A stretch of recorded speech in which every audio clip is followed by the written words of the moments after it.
아버지 사랑 내가 노래해. 아버지 은혜 내가 노래해. 그 사랑 변함없으신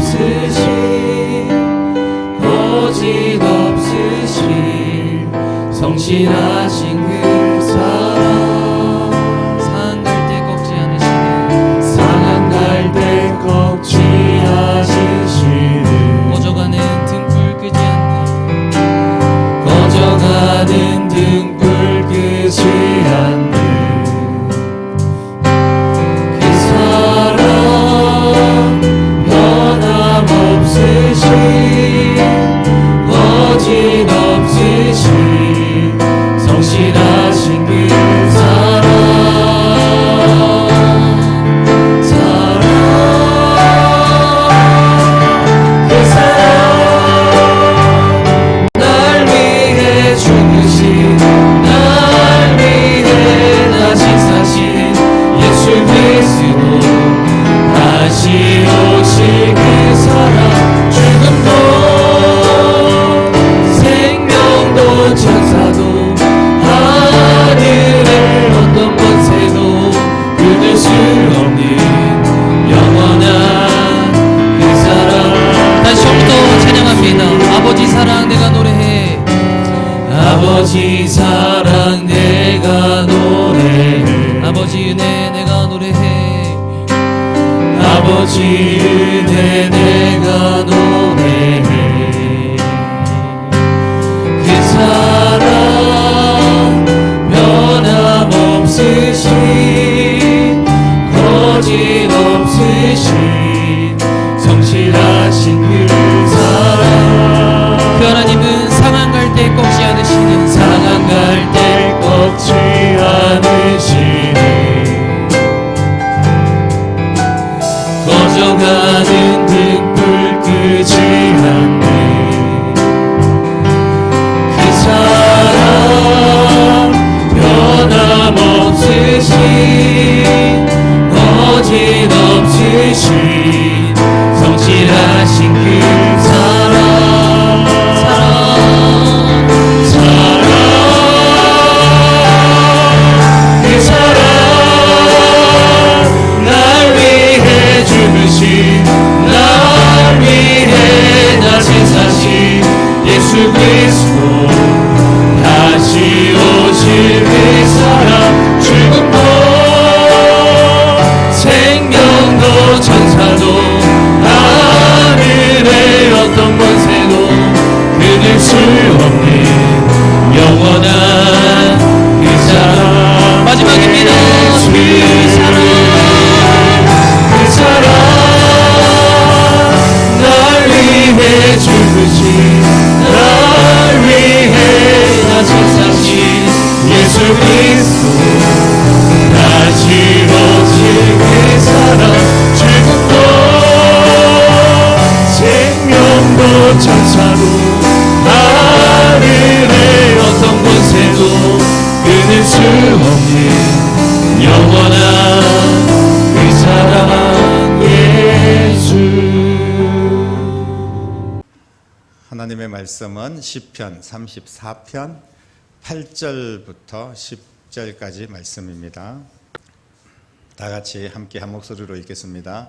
너희는 여호와의 선하심을 맛보아 알지어다.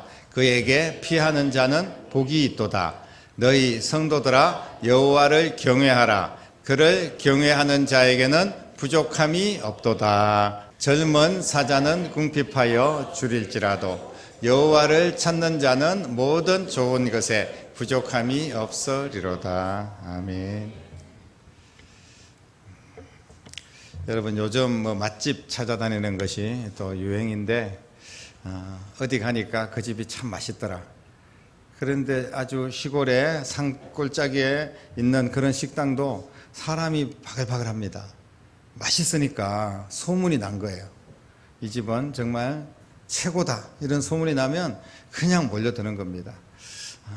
우리 교회도 신앙의 맛집이 되어서 많은 영혼들이 찾아와서 은혜를 받고 예수님 만나고 그리고 문제 해결도 받고 천국의 소망을 가지고 또 우리 자녀들이 믿음으로 세워지고 이런 신앙의 맛집이 될 수 있기를 주님의 이름으로 축복합니다. 네. 우리가 오늘 시편 34편을 읽었는데 정말 유명한 시입니다. 이 시가 유명한 이유는 다윗이 기록했기 때문에 유명하기도 하지만 다윗이 시편을 많이 기록했지만 그 중에서도 이 34편을 기록한 그 배경을 보면 정말 기가 막힌 은혜가 있습니다. 오늘 기대하고 사모하는 마음으로 말씀을 함께 나눴으면 좋겠습니다. 34절의 제목을 보면 표제라고 할 수 있는데 성경책에 보면 나와 있습니다. 뭐라고 기록하고 있냐면 이 34편은 다윗이 아비멜렉 앞에서 미친 채 하다가 쫓겨나서 지은 시 이렇게 기록을 하고 있어요. 성경책에. 사울왕의 위협을 피해서 다윗이 블레셋에 있는 가드 지역으로 피신을 합니다. 블레셋은 어떤 나라입니까? 이스라엘의 원수의 나라입니다. 그리고 항상 전쟁을 치렀던 나라고 다윗이 그 전쟁에서 골리앗 장군, 블레셋의 장군을 때려 눕혔던 그 물맷돌 하나로 골리앗을 제압했던 그런 나라가 바로 블레셋입니다. 그렇기 때문에 이 블레셋이라는 나라는 이스라엘과 원수의 나라고 그리고 무엇보다도 다윗에게는 정말 갈 수 없는 그런 나라가 바로 블레셋 아니겠습니까? 그런데 다윗이 사울을 피해서 숨다 이제 갈 데가 없습니다. 그래서 어떻게 흘러갔던 곳이 바로 블레셋의 수도 가드라는 곳까지 흘러간 거예요. 그런데 이제 그곳에 피신을 하니까 이제 사울은 더 이상 다윗을 쫓아오지 못했습니다. 그래서 한숨을 돌리고 있는데 쉬는 것도 잠시뿐이고 다윗에게는 큰 위기가 닥쳐옵니다. 블레셋 가드 왕 아기스라는 사람인데 다윗이 가드로 피신했다 이런 이제 첩보가 들어왔습니다. 그래서 가드 왕 아기스가 다윗을 잡아와라, 당장 잡아와라, 그놈을 우리가 쳐 죽여야 되겠다 이렇게 이야기를 한 겁니다. 그런데 다윗이 더 이상 피할 길도 없고 그래서 잡혀 들어갔습니다. 어쩔 수 없이 왕 앞에 도착한 다윗, 이제 이놈을 당장 사형시켜라 그러면 다윗은 죽을 목숨이었어요. 그런데 오늘 보니까 다윗이 침을 질질 흘리면서 문지방에 온몸을 끌적끌적 긁으면서 그렇게 미친 척합니다. 얼마나 연기력이 뛰어나면 이 가드왕 아기스가 다윗을 보니까 저 녀석은 그냥 미친놈이에요. 완전히 미친놈의 행세를 하는, 연기를 하는 게 아니라 정말 미친놈인 것처럼 보였습니다. 그래서 저 미친놈을 당장 쫓아내라 이렇게 호통을 친 겁니다. 그래서 다윗이 겨우 목숨을 건졌던 그런 내용이 나오는데, 그래서 다시 다윗이 아굴람 굴에 숨어 들어가서 이제 돌아온 다윗이 기록한 시가 바로 시편 34편입니다. 임기응변으로 겨우 목숨을 건졌어요. 다윗이 무슨 하나님의 은혜를 입었습니까? 정말 굴욕을 당했습니다. 인생 최대의 굴욕을 당하고 처참한 모습으로 내가 이렇게까지 해서 살아야 되나 이런 생각할 수밖에 없는 그런 상황이었어요. 그런데 오늘 시편 34편 1절부터 시작하는 그 다윗의 고백을 보면 내가 여호와를 항상 송축하며 내 입술로 항상 주를 찬양하리이다 이렇게 고백을 합니다. 어떻게 이런 노래를 부를 수 있을까요? 어찌 보면 정말 한숨이 나오고 그리고 절망스러운 그런 상황이었습니다. 내가 정말 어떻게 이렇게 처참한 신세가 되었을까? 자신을 죽이려고 달려드는 자 앞에서 비굴하게 미친놈 행세를 하면서 목숨을 구걸해야 하는 그런 다윗, 어쩌면 다윗의 명성하고는 전혀 걸맞지 않은 그런 상황을 지금 맞이했습니다. 오히려 정말 내가 억울하다, 비참하다, 막 주저앉아서 한탄하고 그래도 모자랄 텐데 하나님을 내가 항상 찬양합니다 이렇게 이야기합니다. 오히려 시를 적더라도 하나님 이게 뭡니까? 하나님 내가 억울합니다. 하나님 저 원수를 쳐 죽이십시오. 뭐 이렇게 이야기할 수도 있었을 거예요. 그런데 다윗은 하나님을 찬양한다는 거예요. 그리고 8절 오늘 말씀해 보니까 뭐라고 말씀을 하고 있냐 하면 너희는 여호와의 선하심을 맛보아 알지어다 라고 기록을 하고 있습니다. 이 맛본다, 오늘 맛집 찾아다니는 이야기를 처음에 했는데 이 맛본다는 이야기는 맛있는 음식을 먼저 먹어보고 내가 먹어본 그 맛있는 음식 맛집을 소개하는 거예요. 여러분들도 그 집이 맛있습니다. 그곳에 가서 한번 먹어보십시오. 이렇게 소개한다는 의미입니다. 그러면서 너희들도 맛봐라. 내가 맛본 그 하나님의 은혜, 하나님의 능력, 하나님의 기적을 너희들도 맛보기를 원한다. 이렇게 이야기를 하고 있습니다. 여러분, 다윗은 여호와의 선하심을 맛보라고 소개를 하고 있는데 다윗이 미친놈 행세를 하면서 겨우 목숨을 건지고 나왔는데 여호와의 선하심을 어디에서 맛보았는지 모르겠습니다. 더군다나 하나님을 맛보라고 하는 것은 무슨 여호와의 이름을 망령되이 걸지 말라고 했는데 하나님을 맛보라는 거예요. 여러분들 하나님을 맛본 적이 있습니까? 하나님이 무슨 음식입니까? 하나님을 너무 가볍게 말하는 것 아닙니까? 사실 이 단어 자체 선택도 어울리지 않는 거예요. 하나님을 체험해라, 하나님의 은혜를 경험해라, 뭐 이렇게 이야기할 수도 있는데 여기서 분명하게 맛이라는 단어를 사용하고 있어요. 다윗은 어떻게 하나님을 맛보라고 이렇게 이야기를 했을까요? 사랑하는 성도 여러분, 이 말씀은 다윗이 정말로 하나님을 체험한 것에 대한 경험을 모든 사람들에게 너무나 쉽게 그리고 정말 간절하게 피부에 와닿게 그렇게 전달하기 위해서 맛보라는 그런 표현을 쓰고 있는데 자신이 체험한 살아계신 하나님을 여러분들도 체험하라는 그런 간정인 줄로 믿으시기를 바랍니다. 내가 만난 하나님을 당신들도 만나보십시오. 하나님을 도대체 어디서 만났습니까? 미친 척하고 돌아다니고 그냥 산으로 들러 피해 다니고 이러면서 하나님이 무슨 보호를 했습니까? 하나님이 지켜주시고 보호했다면 다윗이 어찌 이렇게 곤란하고 위험하고 정말 굴욕적인 그런 삶을 살아가고 있겠습니까? 하나님이 다윗을 만나 주기나 했습니까? 여러분, 그런데 다윗은 그 상황 가운데서도 하나님이 나를 만나 주셨다는 거예요. 하나님을 깊이 체험했다는 겁니다. 하나님의 은혜가 너무 감사하다는 거예요.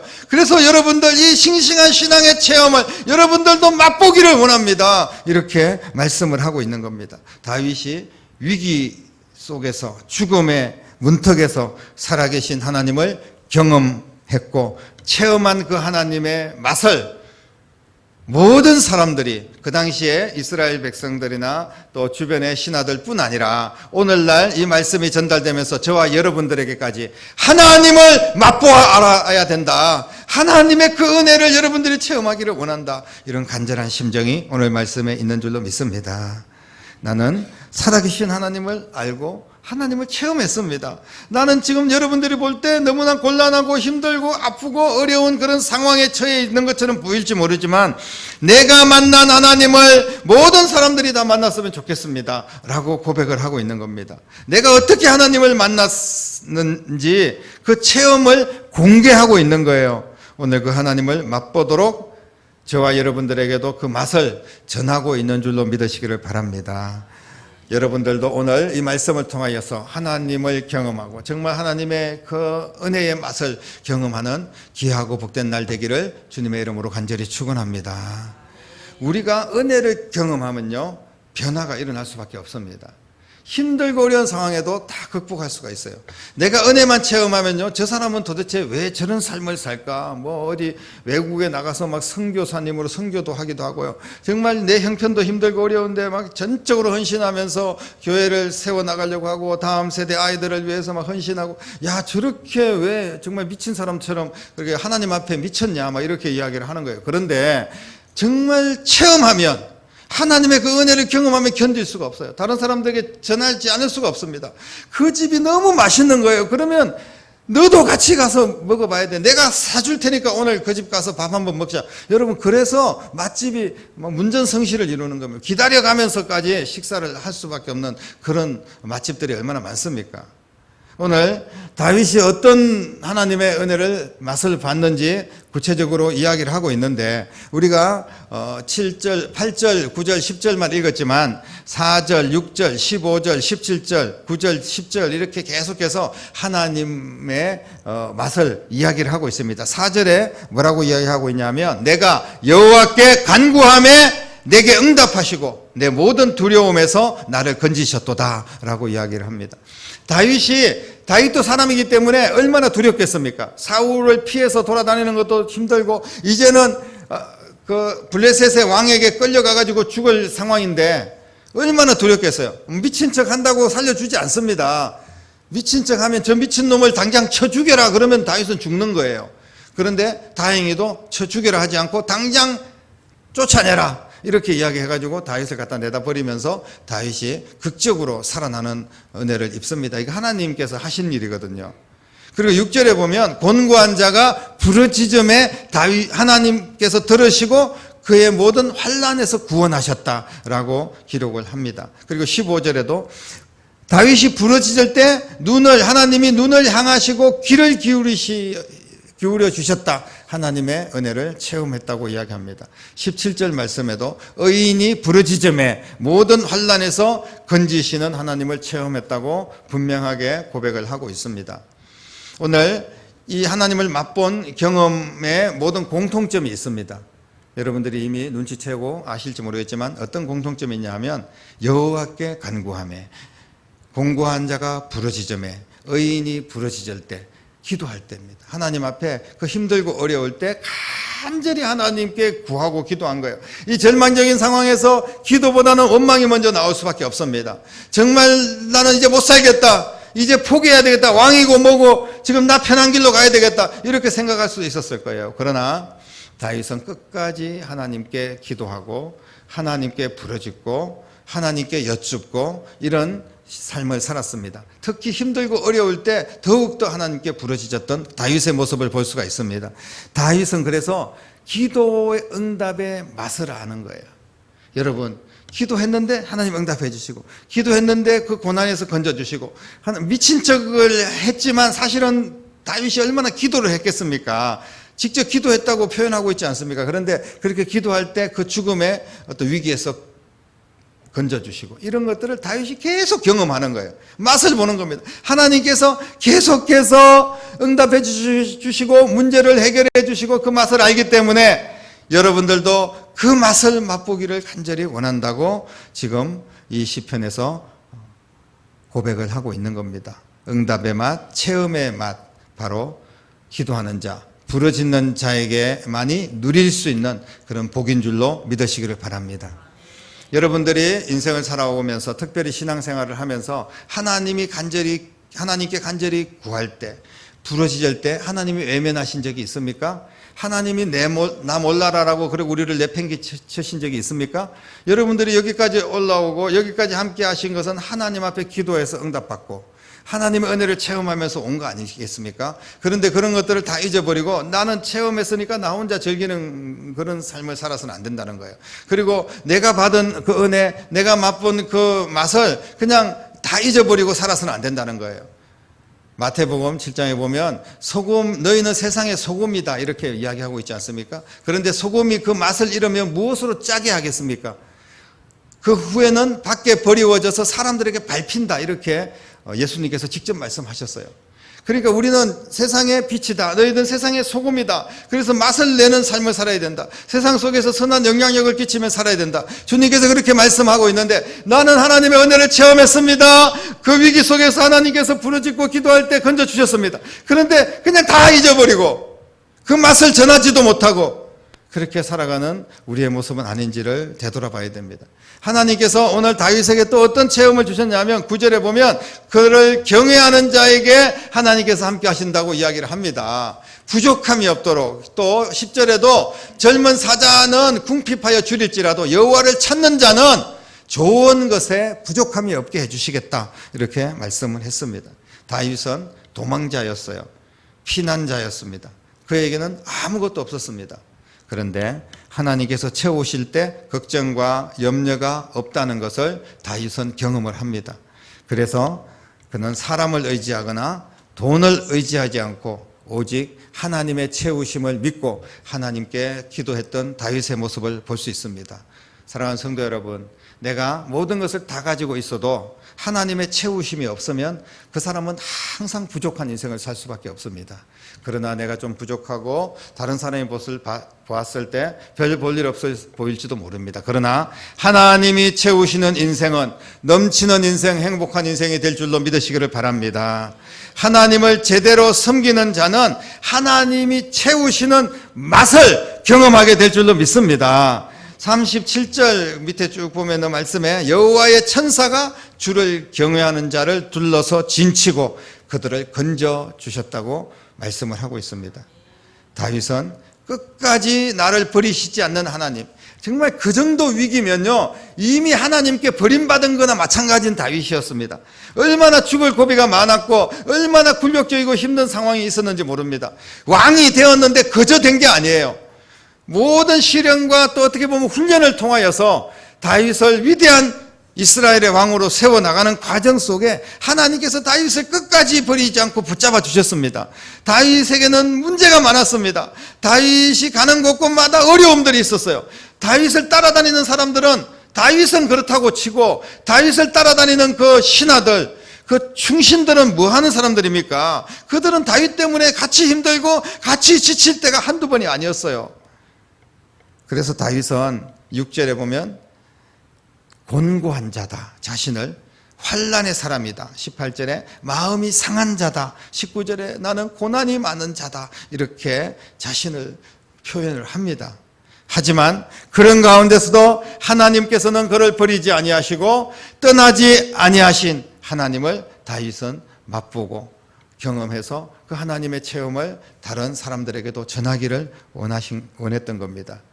다윗은 나를 구원하시고 나를 건져주시고 나를 채워주시고 그리고 언제나 나와 가까이 하시고 그리고 눈으로 귀로 나를 살피신다고 그렇게 기록을 합니다. 하나님께 피하는 자는 버림을 당하지 않고 하나님을 체험하고 언제나 당당한 하나님의 자녀로 살아갈 수 있도록 지금 상황은 변하지 않았을지 모릅니다. 하지만 내 안에는 감사와 기쁨이 있고 언제나 하나님을 찬양할 수 있는 그런 믿음이 있고 행복한 삶을 살아가게 된다는 것을 말씀을 하고 있고 결국은 환경까지도 하나님께서 결과적으로 변화시켜 주시고 최후의 승리를 주시는 하나님을 다윗은 고백을 하고 있습니다. 사랑하는 성도 여러분, 우리도 어느 날 예상치 못한 그런 상황을 맞을 때가 있어요. 어려움과 여러 환난들을 맞이할 때가 있습니다. 눈에 보이는 환난과 어려움도 있지만 보이지 않는 그런 시험, 마음의 상처 이런 것들로 우리가 어려움을 당할 때도 있습니다. 이때 여러분들은 무엇으로 그 어려움을 이겨내고 있습니까? 다윗이 그런 어려움이 있을 때 주저앉아서 포기하고 주저앉아서 그냥 원망하고 그렇게 신세 한탄이나 하고 그랬으면 오늘날 우리는 위대한 다윗 왕을 볼 수가 없었을 거예요. 사람들은 눈에 보이는 환난 때문에 그냥 실족하고 주저앉기가 쉽습니다. 이게 바로 신앙의 맛을 잃어버린 그런 상태예요. 진짜 그 맛은 언제 나타날까요? 힘들고 어려울 때 그 신앙의 맛이 나타나는 겁니다. 사랑하는 성도 여러분, 우리가 편할 때는 그냥 하나님이 늘 함께 계시니까 보이지가 않아요. 그러나 그 구중물통에 잔잔해 보이지만 그 막대기로 막 휘어져주면 밑에서 그냥 더러운 그런 오물들이 막 올라오지 않습니까? 그런 것처럼 우리의 인생에도 편안할 때는 잘 모르는데 우리가 실제로 고난과 어려움을 당할 때 그때 우리의 신앙의 어떤 모습, 그 상태가 드러나는 겁니다. 사랑하는 성도 여러분, 어렵고 힘들 때 하나님께 부르짖고 기도하여 응답받고 하나님을 맛보아 아는 그런 복된 신앙이 될 수 있기를 간절히 바랍니다. 내 입맛은 아는데 먹으니까 맛있네 맛없네 그것은 아는데 하나님이 주신 은혜의 맛, 하나님을 체험한 그 맛은 잃어버리고 살지는 않습니까? 예전에 내가 하나님을 체험했는데 지금은 그게 무슨 맛인지 느끼지도 못하고 그렇게 살아가고 있지는 않습니까? 세상의 맛은 알지만 하나님의 사랑을 잃어버리고 살고 하나님의 은혜를 내다버리고 사는 그런 불쌍한 인생이 한 명도 없기를 주님의 이름으로 축복합니다. 신앙의 맛을 잃어버리면 내용이 없는 형식적이고 습관적이고 모양만 있는 그런 신앙생활을 할 수밖에 없어요. 세상적인 것만을 의지하려는 그런 욕구들이 나를 주장할 수밖에 없습니다. 왜 많은 사람들이 희생하면서 많은 선교사님들이 자신의 목숨을 돌보지도 않으면서 그렇게 복음을 전하고 있습니까? 하나님의 그 은혜의 맛이 너무나 크기 때문에 다른 사람들에게도 알리지 않을 수가 없는 거예요. 하나님께서 주신 그 사랑, 그 은혜를 나만 간직할 수가 없는 거예요. 그래서 또 다른 영혼을 살리기 위해서 우리가 때로는 교사도 하고 때로는 우리가 직장에서 어떤 사람들에게 복음을 전하기도 하고 어떨 때는 우리가 결단해서 또 선교를 하기도 하고 그렇게 하지 않습니까? 그것은 누가 시켜서 하는 일이 아닙니다. 맛있으니까 너도 그 맛을 좀 보기를 원한다. 내 사랑하는 사람들이 정말 이 천국의 맛, 구원의 맛, 이거를 그들도 맛보아야 됩니다. 그들도 알아야 돼요. 함께 천국 가야 됩니다. 그런 간절한 마음이 있기 때문에 주의 복음을 전하는 줄로 믿으시기를 바랍니다. 사랑하는 성도 여러분, 하나님을 맛보면 분명히 달라집니다. 신앙이 제대로 된 맛을 알고 느끼고 행복한 삶을 살아가야 되지 않겠습니까? 어떤 문제 앞에서도 하나님을 놓치지 마십시오. 하나님의 눈과 귀가 나를 향하고 있다는 사실을 믿으시기를 바랍니다. 오늘 본문의 내용처럼 하나님께 기도하는 여러분 될 수 있기를 바랍니다.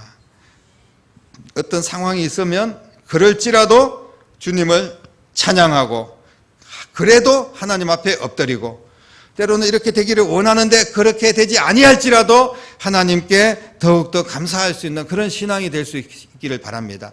그러면 그 이후에는 반드시 결과를 보게 되어 있어요. 하나님께서 하나님 말씀을 통해서 약속하고 있습니다. 우리는 그 고비를 넘기지 못하고 그냥 주저앉을 때가 있는데 끝까지 주님 말씀 붙들고 하나님 앞에 기도로 나아가는 여러분 될 수 있기를 간절히 바랍니다. 하나님의 은혜를 맛보고 그의 능력을 맛보고 나도 세상 속에서 또 교회 안에서 예수님의 맛을 내고 하나님이 주신 은혜를 전하는 그런 복 있는 신앙인이 다 될 수 있기를 주님의 이름으로 간절히 축원합니다. 기도하겠습니다. 하나님 은혜를 감사합니다. 주의 은혜를 맛보아 알기를 원합니다. 주의 사랑을 맛보아 알기를 원합니다. 내가 알고 있는 그 맛을 또 다른 사람들에게 전하기를 원합니다. 아버지 하나님, 어떤 환난과 고난 가운데서도 하나님의 맛을 찬양하고 주님을 기뻐하며 주님께 감사하고 주님을 자랑하는 거룩한 하나님의 자녀들 될 수 있도록 역사하여 주시옵소서. 환난 속에 주저앉아서 원망하고 포기하는 것이 아니라 하나님을 찬양하고 간절히 부르짖고 기도하며 그 맛을 느끼는 거룩한 하나님의 자녀들이 될 수 있도록 역사하여 주시옵소서. 살아계신 예수님의 이름으로 간절히 기도드립니다. 아멘.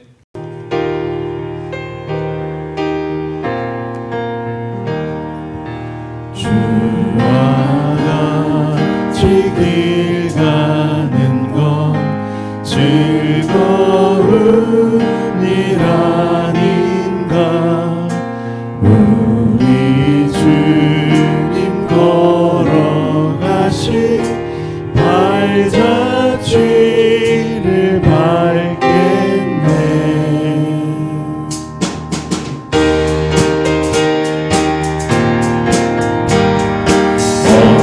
어린아이 같은 우리 미련하고 약하나 주의 손에 이끌리어 생명길로 가겠네.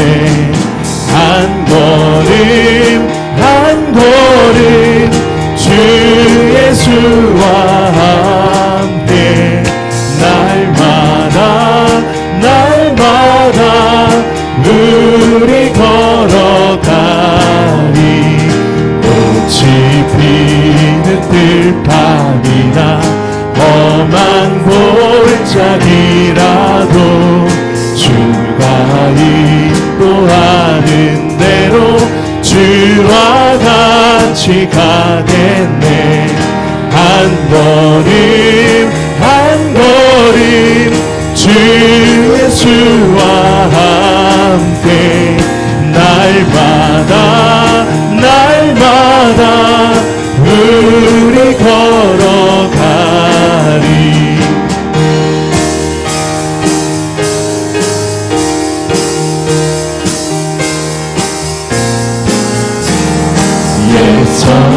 선지자의 똑같이 우리들도 전국에 들려 올라갈 때까지 주와 같이 걷겠네. 한 걸음 주 예수와 함께 날마다 우리 걸어가리. 한 걸음 주 예수와 함께 날마다 우리 걸어가리.